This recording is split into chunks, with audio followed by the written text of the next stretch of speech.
Le but de mon discours, c'est d'expliquer comment utiliser les images et les vidéos pour simplifier le chronométrage lors d'une soirée Toastmaster. Et donc, il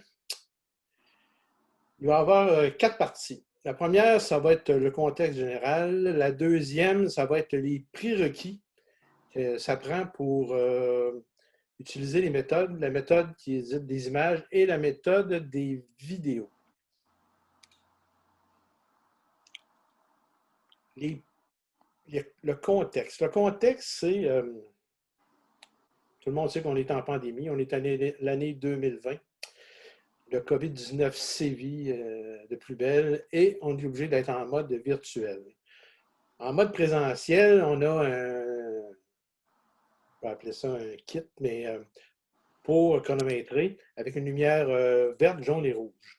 La personne prend son chronomètre, tourne le bouton pour changer, pour allumer les bonnes lumières au bon moment pour que le membre qui fait son discours ou son improvisation puisse voir si tout va bien dans son temps de discours. En mode virtuel, on ne peut plus faire ça. Donc, au début, quand on a tombé en mode Zoom, on a vu toutes sortes de choses, découvert de beurre de pinot pour le vert, des bananes pour le jaune et peut-être quelques casques de pompiers pour le rouge. Mais un casque de pompier, tout le monde n'a pas un. Donc, il a fallu se rabattre sur d'autres choses. Il y a eu toutes sortes de méthodes d'essayer. Et on en est venu aujourd'hui à développer comme 2 méthodes, la méthode des images et la méthode des vidéos. Pourquoi j'explique la méthode des images? Parce qu'à l'usure, on s'est aperçu qu'il y a des appareils comme les iPads, entre autres mon iPad, je ne peux pas mettre de vidéo en mode Zoom. Il prend seulement les images. Donc, il faut marcher avec la première méthode qui est la méthode des images. Et pour les autres, habituellement qui ont un ordinateur, la méthode des vidéos va fonctionner. Donc, j'y vais avec les prérequis. Premièrement, je me tasse pour être dans le centre. Je vais cacher ma face. Bon. Pour que ça fonctionne, il faut que le mode vidéo fonctionne. Il faut qu'il soit allumé. Donc, en bas à gauche dans votre écran, tout le monde là, qui fait du zoom connaît la chose, la petite caméra. Quand il y a une barre rouge dessus, ben, on ne voit plus. Si je ferme ma caméra, ben, on perd les images. Là, je rouvre, on voit l'image. Donc, il faut que la caméra soit en fonction. Puis la deuxième chose importante, c'est qu'il faut cacher l'objectif de sa caméra. Pourquoi? Parce que quand on va se faire ou une vidéo ou une image, si je mets l'image verte, mettons, ben là, on voit mon visage, ce qui n'est pas souhaitable. Ça peut nuire un peu à la personne qui est chronométrée, à nous voir comme ça, puis on voit moins. Parce que si on cache l'objectif de la caméra, ben, on voit seulement un fond vert, c'est beaucoup mieux, comme ça. Donc, les problèmes de souris, excusez. OK, bon. OK. Comment cacher l'objectif de la caméra? C'est là que rentre la science en jeu. C'est là que rentre en jeu la science. Moi, ce que j'ai fait, j'ai pris une enveloppe, regardez, j'ai coupé un bout de papier, puis je le mets sur le dessus de mon écran parce que ma caméra, la photo que vous voyez, objectif de la caméra cachée, c'est une photo du haut de mon écran. On voit l'objectif de la caméra avec le point vert pour dire qu'elle est allumée. Tout ce que je fais, c'est que je mets le morceau de papier dessus. Puis là, ben, quand je veux cacher ma caméra, je le tasse, on ne me voit pas, on me voit, on ne me voit pas, on me voit. Ça prend 15 secondes, même pas, c'est facile. Puis, par contre, une autre méthode, si vous ne pouvez pas à cause que vous avez un iPad ou tout ça, le best, c'est de mettre un post-it. En collant un post-it sur l'objectif de la caméra, ça fait la même chose. C'est facile à coller et à décoller, puis ça ne laisse pas de résidus graisseux ou collants. Comme j'avais commencé à mettre au début, je mettais un bout de tape de hockey, quelque chose comme ça. Là. Il a fallu que je frotte pour nettoyer ça, c'était plate, tandis qu'un post-it, c'est super propre. Ça, c'est la première affaire. La caméra ouverte, puis l'objectif caché pour pas qu'on voit quand on chronomètre. Deuxième chose, il y a une série de fichiers qui existent sur le site web du club et il faut aller les chercher pour les emmener sur son appareil. Donc, pour faire ça, je me recache la face, on va sur le site du Club Toastmaster de Charlebourg, toastmastercharlebourg.org. Là, il apparaît la fenêtre à gauche, c'est vraiment la photo de la page du club. Là, j'ai grossi l'en-tête parce que c'était trop petit, on ne voyait pas. On voit en haut à droite, c'est marqué Documents pour rencontre en ligne. On clique là-dessus. À ce moment-là, il nous rouvre une nouvelle page qui s'appelle encore Documents pour rencontre en ligne. Et après, on va avoir trois choses, des documents, des fichiers vidéo pour chronométreur et des fonds d'écran Zoom. Il y a un petit plus là, pour extensionner les fenêtres. On clique là-dessus. Puis là, on arrive à la page extensionnée. Encore là, j'ai grossi, j'ai fait un zoom sur les trois sections, documents, fichiers vidéo pour chronométreur et fond d'écran Zoom. Ça, c'est tous des fichiers qui sont sur le site web. Ça, il faut que vous amenez ça sur votre appareil. Si je vois les documents, il y a le guide Zoom dont on parlait tout à l'heure dans la réunion, qui a été fait par Marcel et Dany, je pense, qui est là. Il y a utilisation des vidéos pour le chronométreur. C'est exactement ce que je suis en train de vous dire là. Mais c'est une procédure de 14 pages avec des images et tout ça. Vous downloadez ça.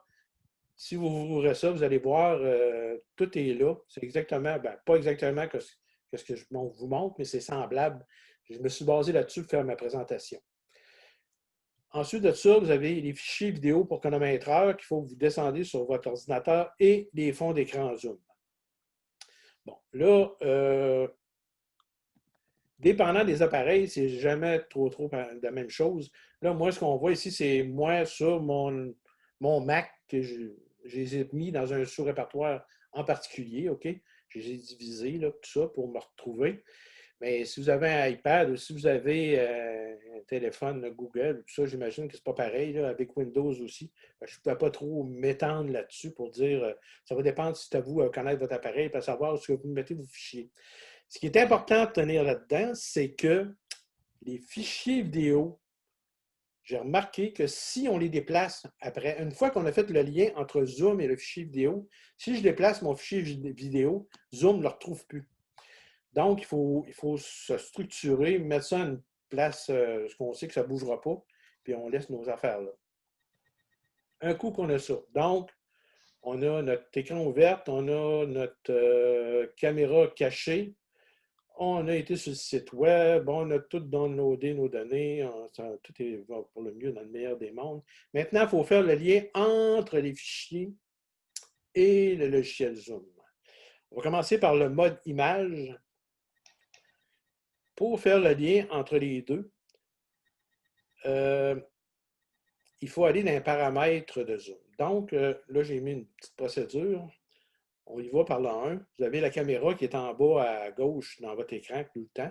Si vous cliquez sur l'accent circonflexe ou la petite flèche vers en haut, il va vous ouvrir un menu où vous devez choisir c'est marqué choisir un fond virtuel, OK, en 2. En 3, vous cliquez sur fond et filtre, mais je pense qu'il est cliqué automatiquement. Mais en tout cas, je l'ai mis quand même pour être sûr si jamais vous touchez à quelque chose et vous perdez votre repère. Ensuite de ça, vous cliquez sur fond virtuel. En 5, il y a un petit plus. Vous cliquez sur le plus et vous cliquez sur ajouter une image.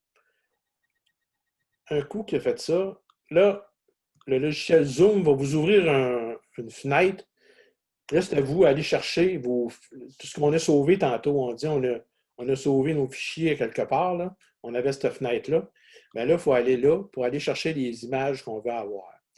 J'ai remarqué aussi qu'on peut toutes les sélectionner. Là, j'en ai juste une de sélectionner, mais on peut toutes les sélectionner en même temps, faire ouvrir. Puis là, automatiquement, dans notre fenêtre paramètres, il va nous amener les fichiers, c'est ça, les fichiers d'images. C'est les fichiers d'images qu'on voyait Didier utilisait tout à l'heure pour chronométrer. Fait que là, on a un fond bleu, un fond vert, un fond jaune, un fond rouge. Là, la manière qu'on fonctionne, on fonctionne comme en mode présentiel, c'est-à-dire que Je prends mon chronomètre, mon téléphone ou quelque chose, puis là, je chronomètre le temps. Si je chronomètre un discours comme je fais là, je dis, bon, ben, pendant les 5 premières minutes, je vais mettre le fond bleu.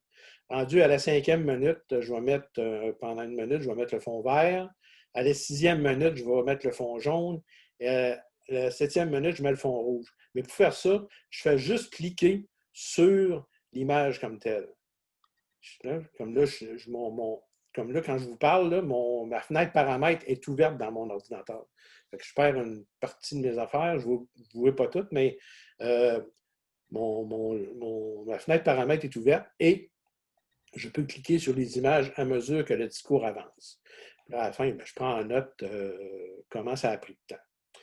Ça, c'est pour la méthode des images. La méthode des vidéos, ben, c'est la même chose. Tantôt, on faisait 1, 2, 3, 4, 5, 6. Donc, accent circonflexe, choisir un fond virtuel, fond et fil, fond virtuel plus, ajouter une image. Mais là, c'est la même affaire, c'est juste la dernière partie qui change. Au lieu de cliquer sur ajouter une image, je clique sur ajouter une vidéo. Évidemment, quand vous allez le faire chez vous, vous pouvez tout faire ça en même temps et emmener les images et emmener les vidéos. Pas sortir et rentrer pour rien. Mais moi, je les ai séparés là, pour que ça soit plus clair. Donc là, ben, quand vous cliquez là-dessus, c'est pareil. Là, vous avez mis vos vidéos à quelque part sur votre ordinateur. Vous allez les chercher, puis vous les amenez. Donc là, on voit que tantôt, j'avais juste mes images.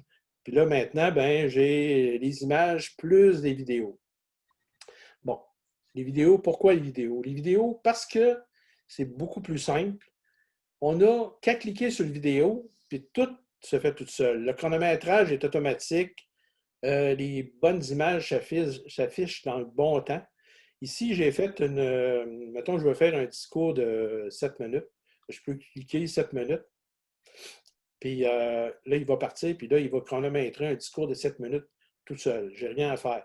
Là, j'ai fait une vidéo de démonstration là, qui s'appelle Instruction, juste pour vous montrer. Fait que là, la vidéo, il roule tout seul. Fait que là, je ne touche pas à rien, moi. J'ai 2 mains dans les airs. OK. Là, la fenêtre verte, regardez, après ça, la fenêtre jaune, la fenêtre rouge au bout d'une autre minute, qui va s'afficher. Après 31 secondes, il va afficher ce que j'appelle la main de l'infamie. Ça veut dire que vous avez dépassé votre temps. Puis, à la fin, il y a les crédits qui disent qui a fait quoi dans le chose. Puis ça, il faut comprendre une autre chose aussi, c'est que la vidéo il tourne en boucle, il va tourner sans arrêt. Ça veut dire qu'à un moment donné, quand la personne a fini de faire son discours, ben, il faut cliquer sur une autre image pour faire disparaître le, faire disparaître le vidéo. OK? Fait que comme ça, ben, ça simplifie de beaucoup, beaucoup, beaucoup de chronométrage. En même, l'autre soir, Rosine faisait une impro, puis j'ai fait une impro, puis j'étais chronométreur en même temps. Parce que dans le fond, tu n'as pas besoin de vérifier rien. Tu sais que si tu cliques sur 7 minutes, ça va durer 7 minutes. Tu cliques sur 3 minutes, ça va durer 3 minutes. Fait que c'est ça. Fait que c'est ce qui termine la présentation. Comme je vous dis, l'important, c'est de savoir que la procédure est sur le site Internet du club et je vous remercie beaucoup.